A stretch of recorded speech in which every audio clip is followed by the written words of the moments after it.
Expect the best used car deals guaranteed. Visit arnoldclark.com.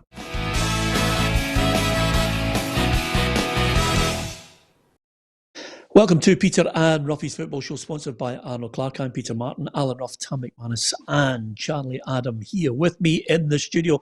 Delighted to have your company with us on the programme on Facebook. Don't forget to hit the follow button and, of course, hit the share as well. And if you're on YouTube, subscribe to our YouTube family. And we're talking football all the way, so hopefully with a bit of luck, and we'll read out some of your messages as well. I must just correct myself there. They're not all in the studio with me. They're all in their own homes, to be perfectly honest with you. But it won't be long, Roughie, before we're all together. It's going to be magnificent. I cannot wait. Yeah, well, the only person I'm worrying about is Tam. Obviously, he's not going to get his jag to July. So I think the rest of us can all, get together since we've all been Charlie's younger than me. Vaccinations. What? Charlie's younger than me. No. I don't know if you look at it, but he is. But he's got a bit of clout, up there in Dundee. He'll be fine. They'll be fine. Yeah. I'm in there. He's got a bit of dough. That's how it goes. That's how you get it. You move up the ladder. Exactly. Yeah. You got to keep the top man alive, ain't you? So we'll see how it goes. Hopefully, in the next few weeks, I get it. Yeah, absolutely. Don't get upset if you think Charlie has given anybody a brown envelope. He hasn't. He's just going to follow the protocol, to be honest with you. Anyway, apart from anything else, great to have him with us. Delighted to have your company as well. Read out a lot of your messages. I would imagine there's going to be a few jambos giving us their thoughts, because quite simply, to lose to Brora Rangers is just not acceptable, Roughie. Sorry. No, it's not acceptable. Not in the light of day. The players that have amassed at Hearts and Brora Rangers obviously haven't played. They think a bounce game since January. The players are all part-time.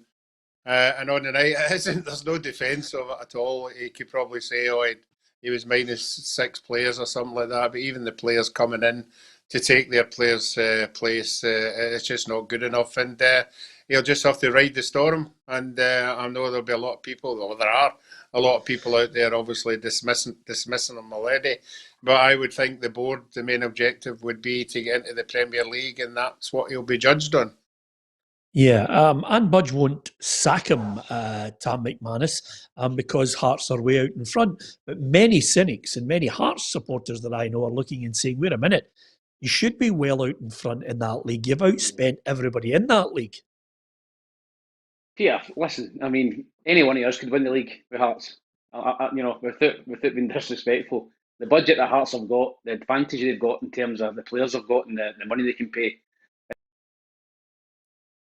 I just think that, listen, they've got to be better than that. They can't get beat to Brora Rangers. And as I said to you today, I think it's unfair that Brora had to play Hearts, because Brora have had so much time to rest the legs, and Hearts have had a lot of games recently. So I just think it was an unfair advantage for Brora. Yeah, absolutely. You're the absolute wind-up, by the way. It's well seen you're in the safety of your own house, by the way. Although, if there's any workmen who are working on your house at the moment or jambos, you are in for a torrid time. Charlie, Brora hadn't played for 71 days. A couple of training sessions here and there, and they still managed to beat Hearts. And Hearts haven't played good football. Now, first time around, there was a lot of Hearts fans wanted Robbie Nielsen out. Second time around, he spent a lot of money. He won't be able to get away with that in the Premiership when they go up. No, listen, we went to Brora earlier in the season, and when you go there, the biggest thing is your attitude. And if your attitude is off, it definitely goes into your performance. And the Hearts lads, they just never turned up, did they? Probably, like I say, might have thought it was too easy.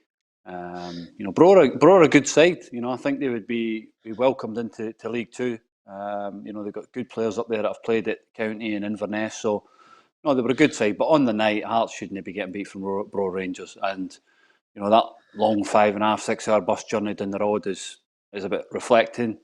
It's an embarrassment for the football club. And they take everything on the chin that comes that way. But I was worried about what Robbie said after the game, that he feels like there's a a bad stigma in the group within the dressing room still from the hangover of getting relegated last season. You're now into March, coming to the end of March, and you've just realising that now. That should have been done at the start of the season, getting rid of the bad eggs that are in there. So when you don't get rid of the people, they can also make an influence into your dressing room, and it looks like it's happened, and they have to try and find a way. Listen, the objective probably was to get promoted at the start of the season, and they're on course for that. But results like this are not good enough, especially for the Hearts supporters that are pumping the money that they're pumping into the football club. Yeah, I'm sorry. That's just excuses for me, Roughie. That's a nonsense to say that there are still remnants of the team that was relegated last season, because they're 16 points clear. They've drawn 4 of the last 6 games. They are far from impressive. They're not playing football that's easy on the eye. Yes, they will win it because nobody else can compete with them. But listen, Anne Budge has a reputation for sticking by her manager. But I'll tell you, if the fans were in the ground right now, Roughie, it would be red hot. They'd be letting them know exactly what they feel. Yeah, I don't think it's too long ago that we had. I think it was an appointment. We had the aeroplane flying over. We don't want Nielsen, something like that. So he had to convince, a lot of players, a lot of supporters that they wanted him. And I don't think any doubters after last night's result would be just jumping on the bandwagon. But that particular team last night, if they would go into the Premiership, they'd be relegation material. And I don't know how much money they'd have to spend to be more solid. But a result like that last night, you're right. I've seen a lot of guys who are Hearts supporters, just going absolutely mental, and quite rightly so. So. He's very fortunate. He's got that wee lead up there, but they obviously need to start winning games. Yeah. Do you know Hearts fans, Roughie? Yeah. I know one in particular. Yeah. Okay. You know as well. What's her name? All right. Okay. Yeah. Okay. Calm your jets. We'll move on swiftly. And by the way, it is a cup shock. How big a cup shock is it? Let's have a look at a few more. Royal Rangers beat Hearts last night in one of the greatest upsets in Cup history. Let's have a look at some of the most memorable in the Scottish game. 15 years ago, Roy Keane made his Celtic debut, but all of the headlines went to Clyde, who toppled the Glasgow Giants 2-1. A young Craig Bryson inspired the lower league side to take command of the game, and despite the likes of Neil Lennon and Shinsuke Nakamura being on the park, Gordon Strachan's side couldn't muster a comeback. The Hoops were once again the victims of giant killing when then part-time minnows Inverness stunned Celtic Park with a 3-1 victory in 2000. Steve Patterson's super team were left to go ballistic, whilst John Barnes lost his job after an uninspiring spell. Stenhousemuir wrote their name in the history books in 1995 as they beat Aberdeen 2-0. A week earlier, Roy Aitken's Dons had beaten Rangers, but they crashed out of the 4th round of the Cup, leaving Ochilview empty-handed, where Stenny boss Tommy Steele is still remembered. The day in 1987, when Hamilton knocked Graham Souness's Rangers out at Ibrox, is still regarded as one of the greatest days in the club's history. Both sides were in the top flight, but the home crowd was stunned when Adrian Sprott struck in the 7th minute, ending Gers goalkeeper Chris Wood's shutout record of 1,196 minutes of play. And Rangers suffered perhaps the worst embarrassment of all, as they were beaten by Berwick Rangers 1-0 back in 1967. The cup holders had a star-studded side, but they were defeated by the Weegers in the first round, with Ibrox captain John Gregg describing it as the worst result in the club's history. Oh, a few belters there, I have to say. Tam, when you think of the Scottish Cup, were you involved in any where you should have won, but you ended up getting horsed? Don't think I was, Peter. I think the probably the one that I can remember was Dundee in the semi-final. Charlie, obviously being a Dundee fan, will remember that Gretna beat us 3-0 in the Scottish Cup semi-final. We were in the Championship, and I think Gretna were in League 2, but Gretna probably were paying more money than Dundee. But that's probably the only kind of shock I've been on the end of. Apart from that, I took care of the minnows, no bother. yeah, sure you did. Look at you. You're so gallous at times, Charlie. You remember any game? I was nearly on the end of one at the end of, earlier in the season against Bonnyrigg, weren't we? We scored in the 93rd minute. And if that had happened, I probably, it was, it would have been a bad day. It would have been the worst probably day in Dundee's history, getting beat from Bonnyrigg. But you conjure up something. When Hearts scored last night and it's 1-1, you think, okay, go on and win the game. And the biggest thing for us when we scored at 93rd minute was to be patient. We had 30 minutes to score the next goal, and we knew that they would be dead in their legs, but Hearts just couldn't get that second goal to get the draw. So yeah, if we obviously had been in the end of that, it would have been a huge cup shot getting beat from Bonnyrigg. Yeah, and quite a lot of people just saying, Tam, calm your jets. You've got Queen of the South coming up. There might be a cup exit on the way for you. I have a tough game down there, Queen of the South, but I would expect Hibs to go down there and take care of them. Yeah, absolutely. And another good thing, Roughie, and I can't quite work out of. I mean, it could be. I'll give you the name in a minute, Roughie. But sometimes, if you play well at the five-a-side, you get a bottle of Veuve Clicquot. It's a champagne, Roughie. I don't know if you've ever been man of the match in a five-a-side game, Roughie. But every now and then you get a bottle of champagne. Is that what you got it for, Tam? Man of the match at the fives? I got it for my 40th a couple of weeks ago. See my wee beer machine? Yeah. See that? Have you ever seen my wee beer machine? My new wee beer machine? Oh, this is magnificent, isn't it? Champagne glass on the left-hand side. Charlie, we had a go at him last week because all his strips behind him were all 22s and 35s and 48s. And we said, nothing under 10. Can you not find a jersey that's 1 to 11? He's on a way up into the attic and found one. It's his wife that's super conscious of it. And of course, Roughie, he's that tight, he won't even open the champagne for his 40th. He's still got it there, it's intact. I'm not celebrating, I think it was here. Yeah, that's fair. It's a good point. Anyway, apart from anything else, listen, there are more than a few Scottish Cup ties. Rangers against Cove Rangers, Celtic Falkirk, Dundee against St Johnstone. That's a derby and a half. Charlie, that's a good one, that game. It is a good one. Listen, St Johnstone have been excellent. I don't think we're on the telly, which is a surprise. We probably thought it would have been on the telly because they'd won the League Cup, but no, it's... Listen, it's a difficult game, but it's good to play against these Premier League teams because it's a challenge for us to see and test ourselves. For 60 minutes, I thought we've done well against Hibs. Tam was at both games. We've done well enough in the both games, and we lost 4-1 the 60. After that, we got a bad mistakes, but you want to test yourself against the teams above you in that league, and definitely won. But now we're confident we can beat St Johnstone on our day. Yeah, I still think there's I don't know about you, Roughie. You've got Dundee United, which is a really good game for you guys. But I wonder, Roughie, if there is, and you can see some of the other ties here, Hamilton, St Mirren, equally as attractive on the card there. Brora Rangers, they were delighted with their home tie against Stranraer. That'll be their second game, and might take it out of the lads before they have another few days off. But nevertheless, Roughie, the Scottish Cup for me has still got that appeal, that attraction. Everybody likes it, wants that big day out in May. Not as much, I think, as the shine that's been taken off the FA Cup in England. No, that's why I always get a wee bit annoyed when we get to games, semi-finals or finals, and everybody says, oh, let's move it away from Hampden, let's go here or let's go there.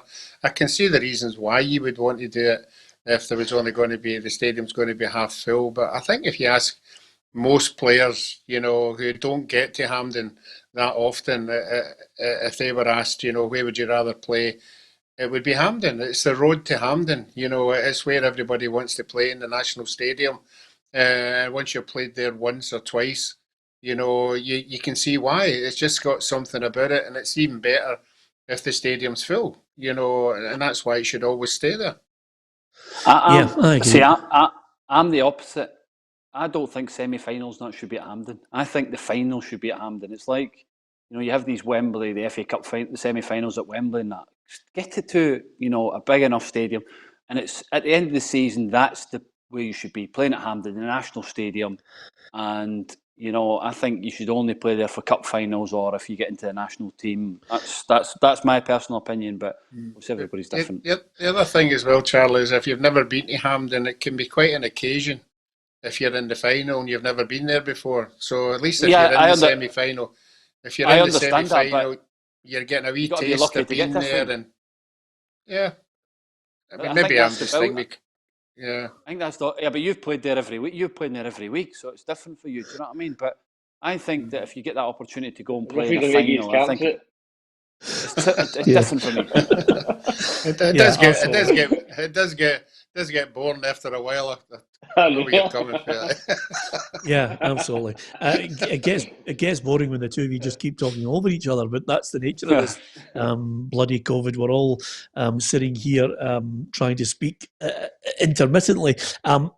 Charlie's point, though, Tam, is a good one on the basis that you want that prestige of the final. But the real problem here is Wembley, as well as Hampden, as well as other stadia across Europe and the world, is faced with a financial situation where they want to be able to justify themselves. So that's why Wembley eventually succumbed to the semi-final, which took the gloss off it. I actually think the FA Cup in England, Tam, lost its sparkle when they allowed Manchester United to go and play in a World Club Championship. That killed it. And the money in the Premier League has killed it even further.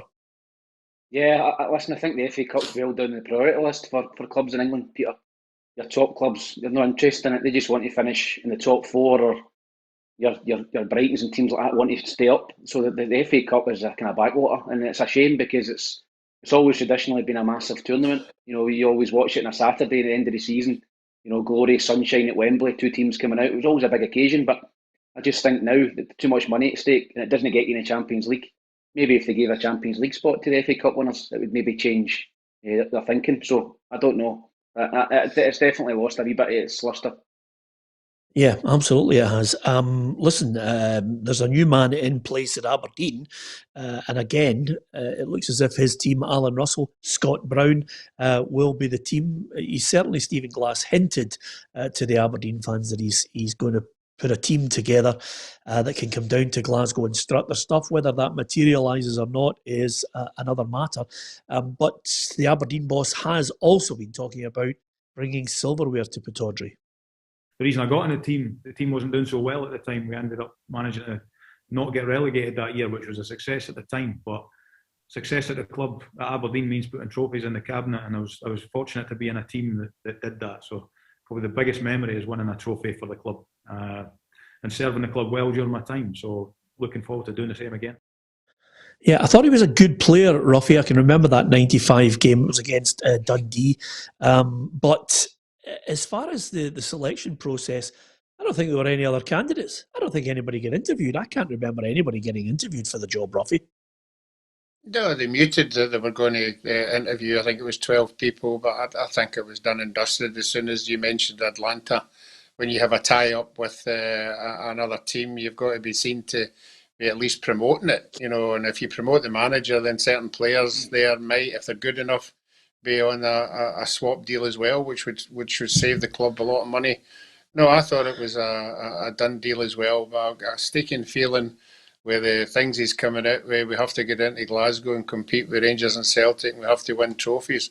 I wonder if he's been talking to Sir Alec on the phone, because I think that's the kind of things that he would be telling him, you know, if he got the job, that's the things that he would have to do. Yeah, I think they're looking at a blueprint. I think, you know, at times I think everything always starts with Sir Alex Ferguson. I can remember a time when Ali MacLeod won the League Cup for Aberdeen in 1976, Tam. But Stephen Glass got a big job in his hands. This is a Rangers side that's getting better and better. We'll talk about Celtic shortly. They are about to, I think, reinvest big time as well. So it'll be interesting to see what type of player he signs and what style of football they play. I think Scott Brown is a great move for them. Yeah, Peter, I think that Scott Brown would be an excellent signing for Aberdeen. I can just picture him in the middle of the park with McCrory and Ferguson. I think that would be a terrific midfield three. And not only on the pitch, I think off the pitch, you know, his winning mentality, you know, the way he performs, the way he acts around the place, I think he'd be a great ambassador for Aberdeen. I just think it's just a great fit for me. But whether Scott can do, you know, number two and playing, I don't think he can. And I've already spoke to him about this. He seems to believe that he can be the number two and play, but I think that'd be very difficult. So I'm just wondering if Stephen will maybe keep Paul Sheeran there. I don't know if they know each other or whatever, but I just feel as if maybe a number two and maybe have Bruni as a first team coach and dipping in and out and maybe doing sessions here or there. I just think that for him to be a number 2 and to play every week, I think it's very, very difficult. And I think it leaves Stephen Glass a little bit exposed in the touchline as well. Yeah, he better sign a certain style of player, Charlie. Similar to Brown. I think they need a bit of nastiness about them. I think they need to have an arrogance about them. I think they need to be ready to mix it up and snarl. And the last 26 years, I'd struggle to think of an Aberdeen side like that. What about you? Yeah, no, I agree with you. I don't think you could think about trying to close the gap with Old Firm. I think they've got to close the gap with Hibs first. I think they've got to try and consolidate, getting back into third place and then rebuilding from there. But they need to sign a different type of player that they've got. Defensively, I don't think they're good enough with the players. Steven sounds like he wants to come and play for the back, and everybody wants to play football. So you've got to. I don't think any defenders at a football club at the moment can do that. So they'll have to reinvest in centre backs, full back areas. Scott Brown for me would be a terrific signing on and off the pitch. I think possibly the situation with Steven will be that he won't probably be as a number 2. He'll be a first team coach, but he will play as much as he can. And Steven will be asking for advice because of his experiences being in Scotland. I think he will bring somebody else in, or Paul Sheeran might be the go-to, or Barry Robson or something like that that's at the football club already. But he'll trust Scott Brown and his decisions. He'll ask him, what he thinks. Like, James comes to me. He come to me on Friday night against Alloa. He was asking me about something situation. I gave him my opinion because he asked me, and he agreed with what I said, and he stuck to the decision that he wanted to do. So I think it's just having that sounding base of somebody that's experienced of playing in Scottish football, knows the league, knows who he's playing against, and it'll be perfect. It's a great fit, and it's a great opportunity for Bruni as well. Yeah, absolutely. We'll be talking Scotland shortly. We'll hear from the Scotland manager, Steve Clarke, as well as Gabriel Antoniazzi, a reporter who's out there at Orium. We'll also be looking at the game against Austria coming up. Celtic and Rangers on the horizon as well. Glenn Kamara still the hot topic of conversation. We'll discuss what Dermot Desmond's been seeing, because the noise coming out of Celtic... there hasn't been any noise. It's been deafening, the silence, until Dermot Desmond suddenly came out and released this interview with the Celtic, I think it was the Celtic View, asked a number of questions. Here are the main bullet points on this. The process to appoint a new manager involves research, investigation, interviewing and negotiation. This process is underway. This season has been extremely disappointing, and I accept without qualification we've made some wrong calls. Conjecture from journalists, commentators and pundits that they foresaw the outcome of this season is entirely disingenuous. It is contemptible to suggest I'm not a true fan. I'm as passionate about Celtic as any supporter, and my shares are not for sale.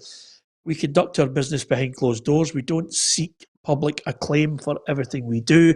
Critics are in no position to judge what they cannot see. Unless somebody is judging something in the background, which I think on this programme we've certainly not been guilty of. I think when you deal with all his points, there are a number of things that I think are open to question, Roughie.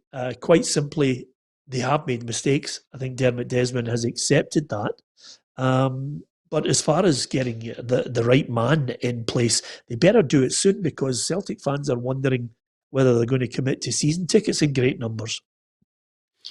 Yeah, I think they're a difficult one now. Obviously, the new CEO doesn't start until June or July, and I know they can bring him in, and discuss what they're going to be doing. But you've been saying all along that that man should be or has been identified, and they just have to keep it quiet for the right time. Maybe he's in a job already, something like that. But you're right, the fans will get a bit anxious about what's happening there. But I mean, you know what they're like. All of a sudden, that somebody's named, and that keeps a lot of people quiet. But you're right, But I think if anybody questions what he's done to the club, I think he just needs to show them his bank account and show what he's put into the club over the years, So I don't think any Celtic fan would have a complaint of what he's done for the club. It's absolutely amazing. And I think everybody knows he's a private guy. He doesn't. He stays in the background, but he certainly, if you knew his business, he's got some fantastic stuff going on behind the scenes, and I'm sure he still is a Celtic man. And I think he's a wee bit annoyed that some people have doubted him. Listen, Tam, having spoken to him, I know he hates getting beat. And I know that he is 100% behind Celtic. I think anyone calling for Darren Jackson to step down needs their head looked. No, I totally agree with Roughie. I think he's ploughed money into the club, and the only mistakes that have been made has been, recruitment. He's got to take his share of the blame because he employs people to get that right. So, but in terms of the money he's put in, I think it's great for Celtic supporters to see that kind of passion from Dermot Desmond. But as Roughie says, he's very, very quiet. He goes about his business behind the scenes. But it's good to see that he's came out with fire there, and it might just get him to dip into his pocket a little bit more if he's angry. He's angry, he's being questioned.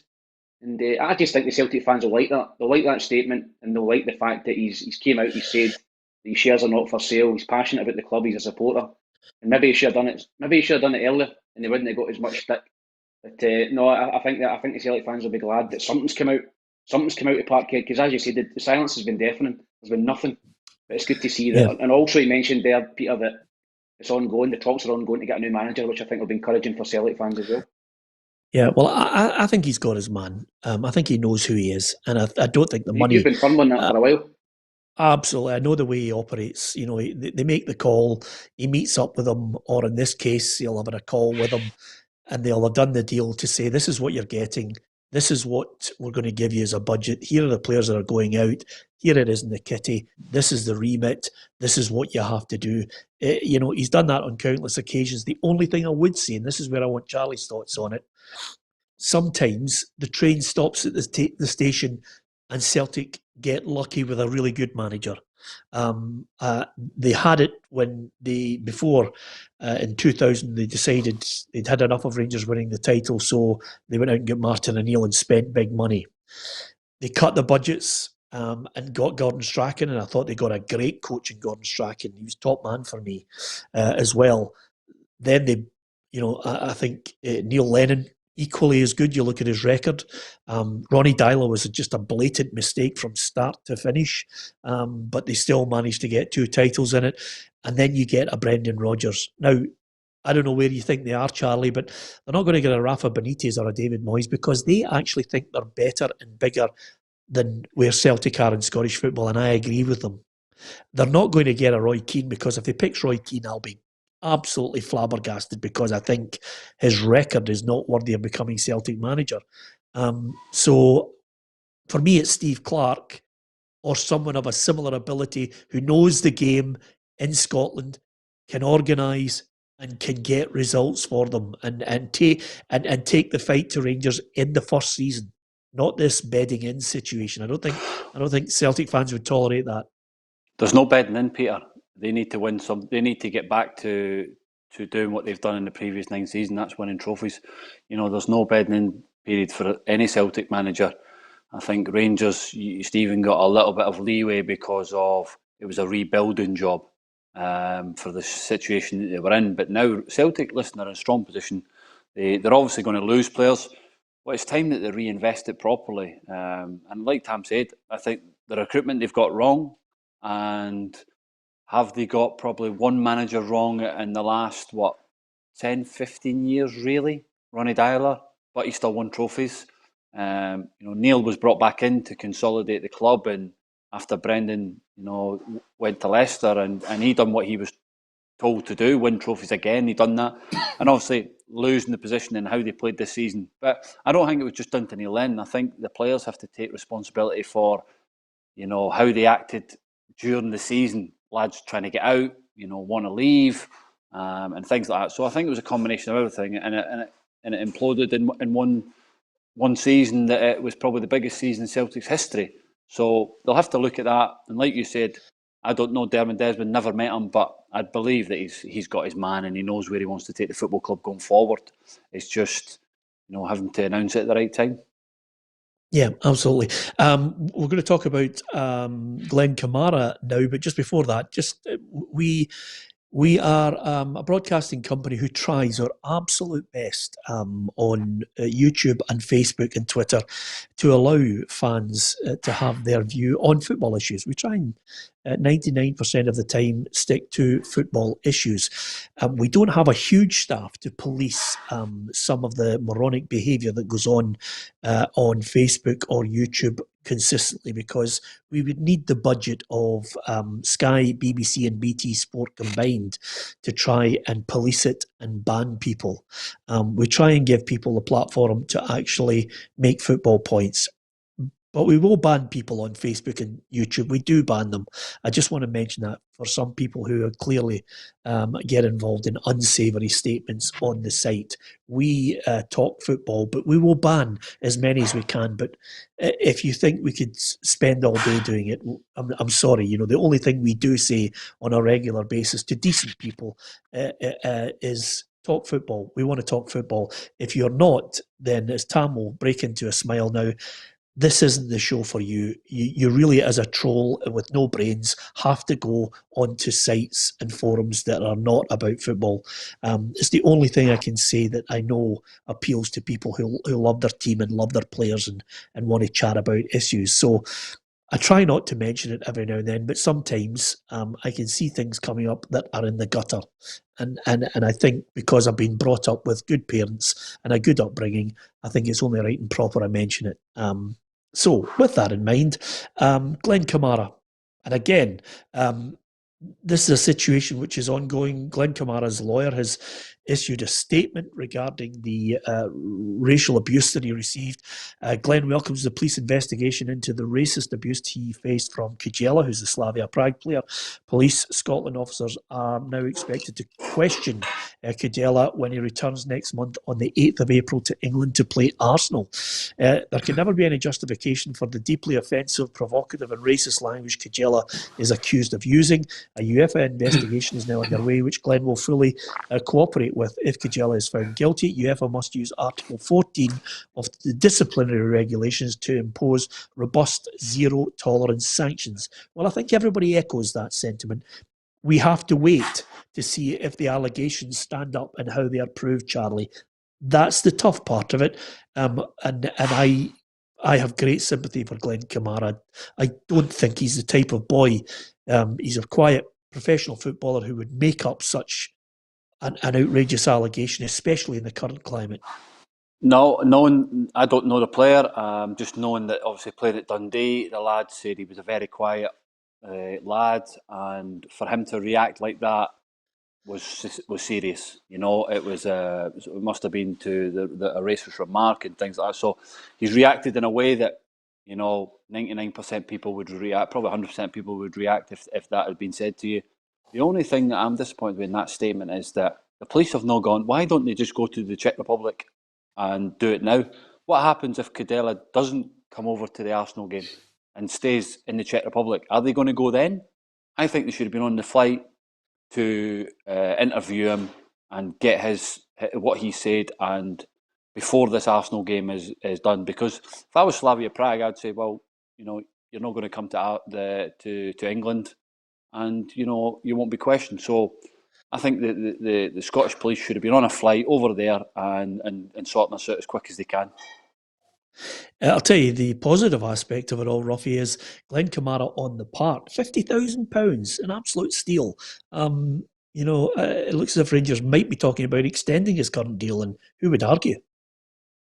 Oh, I think they have to extend his deal, you know, to protect, you know, such a wonderful player, particularly in European football. I think he's been absolutely superb for Rangers all year. There will be bigger clubs, you know, out there thinking they could get him at a snip. Obviously, if Rangers get him on a longer contract, they're going to get some money back if that ever happens. But I think he's been outstanding this year, league and European football. So I don't know why Rangers are taking so long to get him on that contract. I'd have him in the boardroom every day until he signs it. Yeah, he's still got an existing deal, Tam. I mean, this is just they've got enough safety at the moment, but extending it, maybe giving him extra money for what he's done, I think would be key to it all. Yeah, I think he's obviously signed from Dundee, so I don't think he'd be on massive money. So I think it's only right that you go and you look after your players that have done well for you. And as Roughie said there, I'm surprised that Rangers have not, gave him a good offer and said, "Listen, we'll get you tied down," because 50 grand. I mean, what a bargain that is. It's up there with Didier Agath, 50 grand for Celtic. Remember that when he was at Hibs.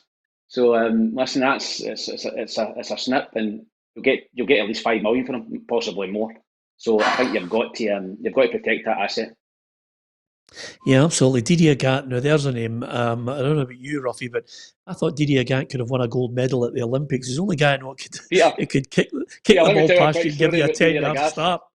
Yeah, go on. Yeah, he signed for. He came in and trial at Hibs, and Charlie, he was the worst player I'd ever seen. Like, we would do small-sided games in boxes, and he'd yell a bib every day. And you're talking to trialists in, and we're thinking, Big X's not going to sign him. And I was hoping he didn't, because he was in my position. I'm thinking, he's hopeless, he's not going to play. And then McLeish signed him, but he only gave him a 3-month deal because he was I think it was because he didn't convince him in training. And then we played the first 2 games of the season. He ran amok against Dundee and Dundee United. He scored 4 goals in 2 games. And he left. He only played 2 or 3 games for Hibs, and he went to Celtic for 50 grand. See, on the big pitch, he was a totally different player. The space to run into, he was so quick. But in the small-sided games and all that, and he couldn't use his left foot. He couldn't ping a ball with his left foot. He couldn't pass a ball with his left foot. It was incredible, but he was so quick, and he turned out a great buy for Celtic. But he wasn't a great training. Wasn't a great trainer. Yeah, there are, Charlie, a number of players who you wonder how they actually got a professional contract, but they just were superb athletes. Yeah, Peter, I see it all the time. I wonder. I just think, you look at these players. Some of them that, technically, probably they're not good enough, but because they can run around and they, use different aspects of the game, they make good careers at it. And listen, that's football. And like I say, that Glenn Kamara one is a snip for Rangers, and I think they're definitely in negotiations with him, McGregor as well.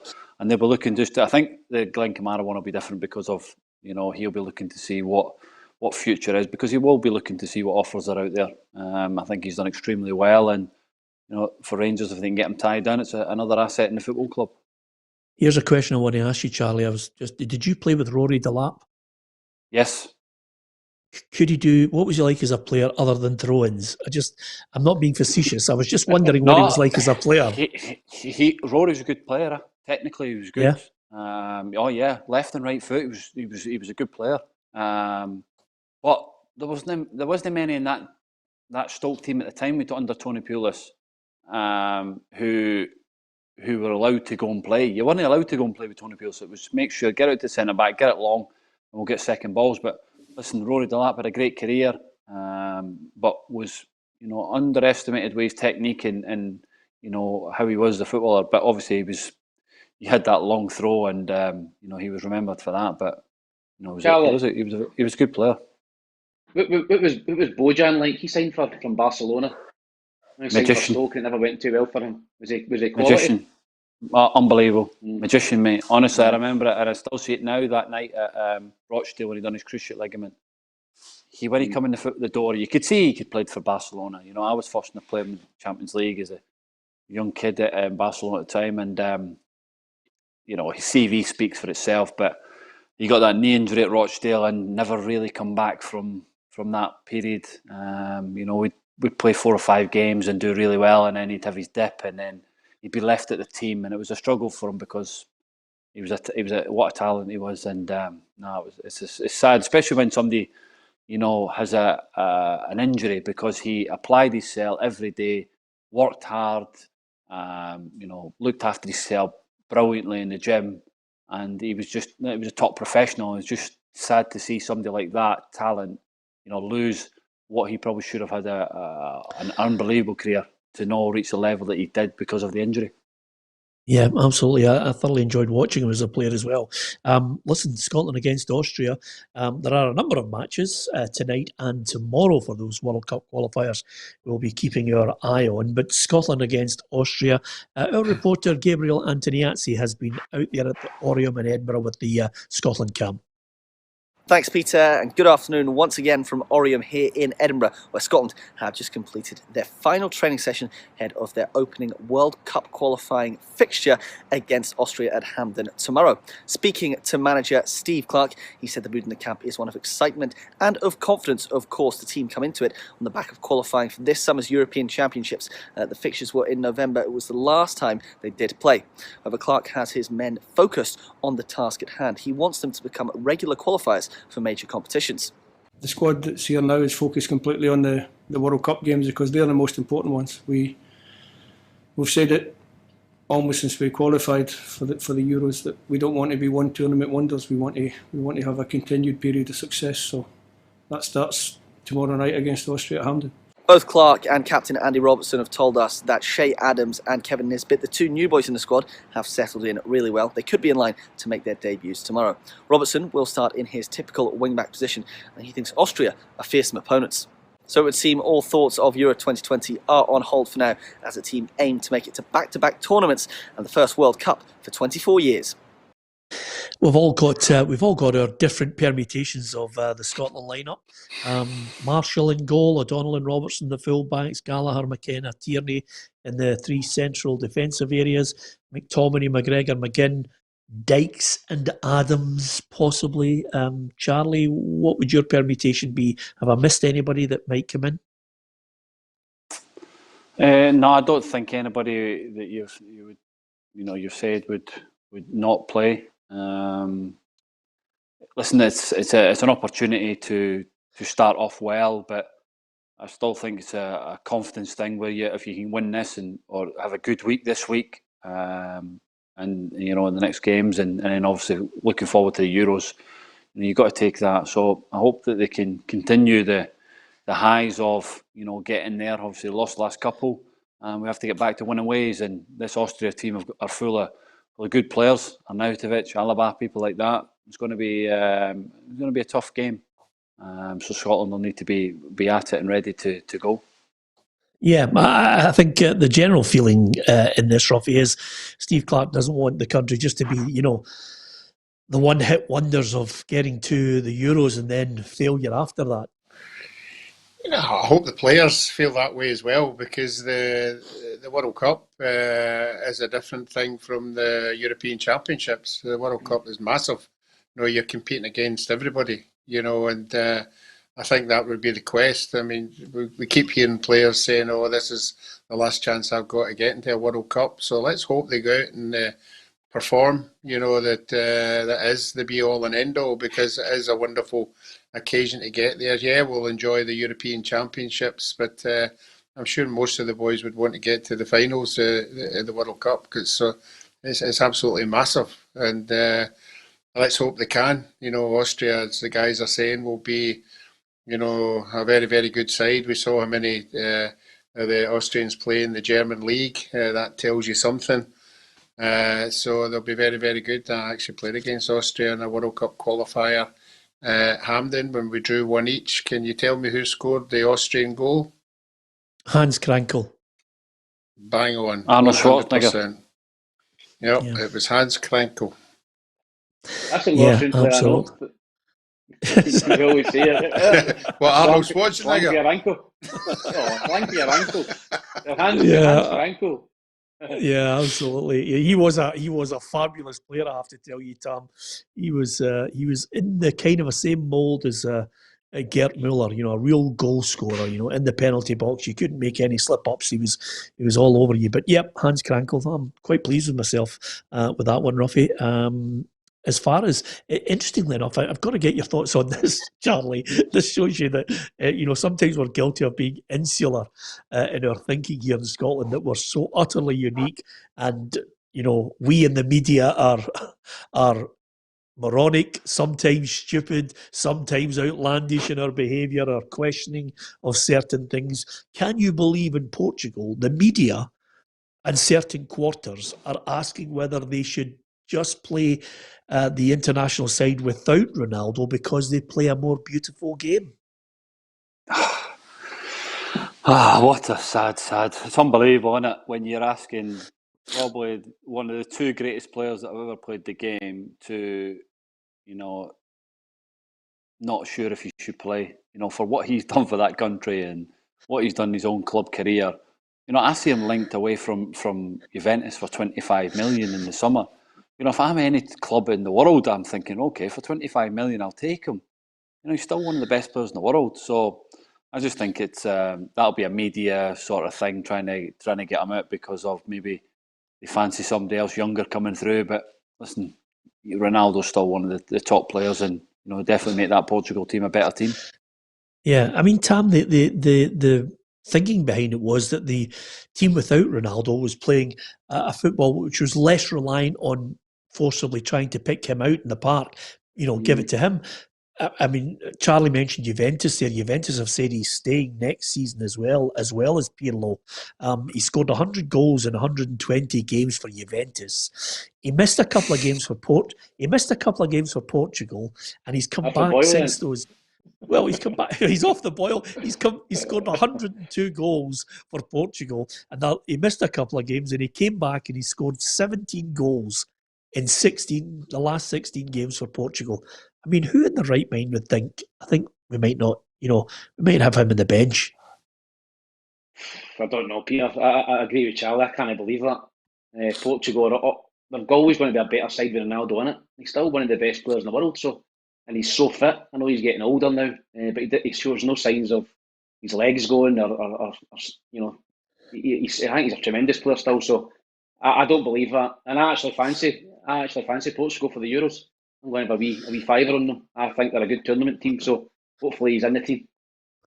Well, that is a shock, by the way, because that suggests to me that he's selling the bottle of Veuve Clicquot behind him to put the wee fiver on. So there you are. That's a shock right away. A couple other things I want to...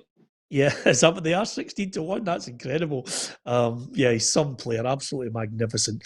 I think he deserves his place as one of the world's greatest players, and he still isn't finished.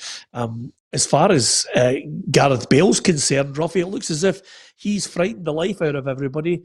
He obviously mentioned in the press. Wait till you hear it. You know, there's quite a few people thinking, "Oh, he could sign for Tottenham." Gareth Bale has some news for you. That's no distraction for me coming into the Euros. I think the main reason I obviously came to Spurs this year was obviously I wanted to play football first and foremost, but going into Euros I wanted to be match fit. So the original plan was only to do a season at Spurs, and then after the Euros I still have a year left at Real Madrid, and as far my plan obviously is to go back, and that's as far as I plan, to be honest. I mean, Charlie, why would you go back? Why would you go back to Real Madrid on 600,000 a week? I mean, what's the attraction? I know, it's unbelievable, Peter, that people are actually criticising him for going back to Real Madrid, as if like, well, I should be going somewhere else. He's still got a year's contract.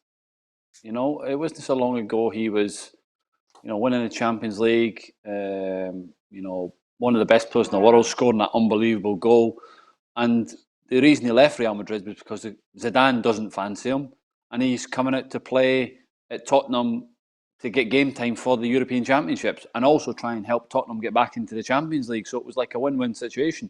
He's not played to the level that, you know, we all thought he could play. But you know, I was on the show, another show last night, and I said that I don't think he trusts his body to full capacity where he wants to go and open up properly like he used to, and he's having to adapt his game, which, as you get older, everybody's the same. You have to adapt to playing around that. But no, listen, Gareth Bale is still a top player, and you know, it's probably not worked the way they thought it would at Tottenham. And listen, he has every right to go back to Real Madrid in the summer on his private jet and playing his golf course in his back garden that he'll be delighted to see again.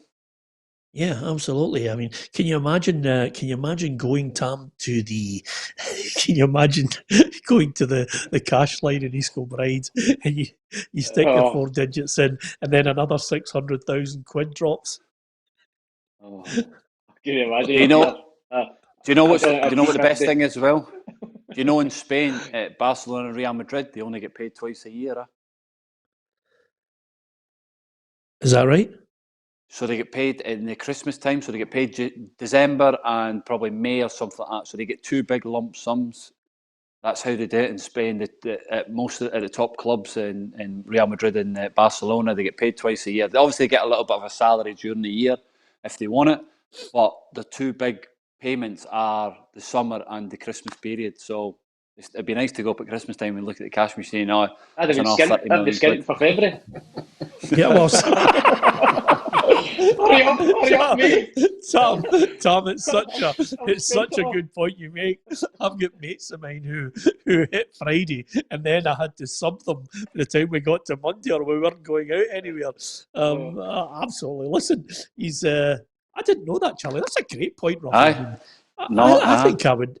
I think I'd be. I could be. I could be about 13 stone, Roughie, if I was only getting paid twice in a year. Maybe that's the way ahead. Yeah, it was one of the reasons I never went to Spain. I just couldn't handle it. Absolutely. I couldn't go there. I'd be paid that someday. Absolutely. What a great shout, Charlie. I genuinely didn't know that. Of course, listen, let's be honest about it, Tam. He has scored one of the top 5 Champions League final goals that you're ever likely to see. Aye, well, that overhead kick, unbelievable. One of the best goals you'll ever see. Athleticism, skill, ability, brilliant goal. But I can't agree with Charlie. I don't think he's. You never really see him opening up now and sprinting by somebody. I think he's maybe lost a yard, which we all do as we get older. But he's not the same player. Maybe he's not got the same hunger. But he's still got 30 million in his last year of his contract at Real Madrid. So I'll probably go back and see that out. I'm happy I've never had it. Yeah, absolutely, Charlie. You're right. I've never had that story when I was. Let me talk, Roughie. Oh no, Roughie, you're unbelievable. There you go. Go. You're all right. I was joking. Right. No, I was just going to say when we were at Hibs when they were in the financial grubber, we used to get paid once a month, and we used to get the checks on a Friday. And the first 10 guys would go up to the bank on the Friday to get paid. The rest got hee-haw. If you weren't in the queue and all the money was done in, that was you just had to go back with your cheque for the next month. You used to see Jackie McNamara and Ralph Callaghan running up Easter Road trying to get the Royal Bank of Scotland before everybody else. Yeah, absolutely. Listen, just before we go, another point which I think we will start to see more and more, which is Manchester City are going to introduce the new railings, which will allow 5,600 fans to get involved in safe standing. This is something, obviously, we're well aware of from Celtic Park. There's been a long campaign about safe standing. These rails can convert into seats when it comes to European matches. It's been a long time coming in England, Charlie, and I can understand totally the fear and the concern and the rigorous approach to making sure it's safe because of what happened at Hillsborough. But this, I think, will be a feature in English football if it's run out successfully. Yeah, listen, Peter, it's a tough subject to speak about because of the previous, situation at Hillsborough and things like that. But they seem confident enough to allow it to happen, and it's important that if it does, like you say, Man City are open to it and it's going to come out. Then, like you say, I think to add atmosphere to it, I think there'll be more clubs coming to do it, and we'll see where it goes. But it's difficult for clubs at the moment because of the previous thing. But in the 21st century, technology and everything that goes with it nowadays, can it be improved from when it was before? Absolutely. So hopefully it can come into the game and run successfully, and we can get better atmospheres in the ground. Yeah, absolutely. Okay, predictions. Roughie, Scotland, Austria. What's your prediction? 1 each. Tam? There's no points at stake here, is there, Peter? Nope. Just fun. I'll go for 1-0 to Scotland. 1-0 to Tommy Scotland. Oh, telling us who the goal scorer is as well. God, you are Definitely. really serious, by the way. Charlie, he's been texting us all now, telling us about the scores, how many points everybody's got. He's become obsessive about it. Just in He's case just Roughie totally... there. He's a Yeah. cheat. He's a cheat and all. Roughie could slip a few quid to wee arm here or something else. Well, I'm keeping it up here. That's not what you said in the text. Yeah, He doesn't want to be paying for this meal, does he? No, he doesn't want to pay for the meal, honestly. Because Charlie, I'm happy to get out. If I'm last absolutely. in a book and a baby, that'll do me. So am I. Roughie, I cannot wait till we all get together for a night out. It's going to be absolutely carnage, to be perfectly honest with you. And there'll be a sing-along as well and a dance-off, you name it. We're doing everything. It's going to be brilliant. Let's hope it's soon. Nice sunny weather. Shanghai Shuffle, what's that place? A karaoke place? They used to do that in Glasgow, yeah. Yes. That was, go for Chinese and get a sing-song. That'd be good. Yeah, that'd be absolutely magnificent. Couldn't think of any better food. I'm going to go Scotland 2-1. Charlie, what about you? I'm going to join Roughie. I think I'll go 1-1. Okay, there you have it. You have predictions. You have people talking about football, the clubs they love, the players. We're giving you opinion. You can hit the subscribe button on our YouTube channel. Follow us, share us. If you love your football, stick with us. Join the football family on PLZ Soccer. We've got all the news across the whole world on PLZ Soccer's website. We've got the app. And, of course, there's still a competition going at the moment. You can win yourself a Diego Maradona canvas, an Xbox and an iPad as well. It's on our Facebook page right now. Good luck with that. We'll see you tomorrow. Thanks for watching.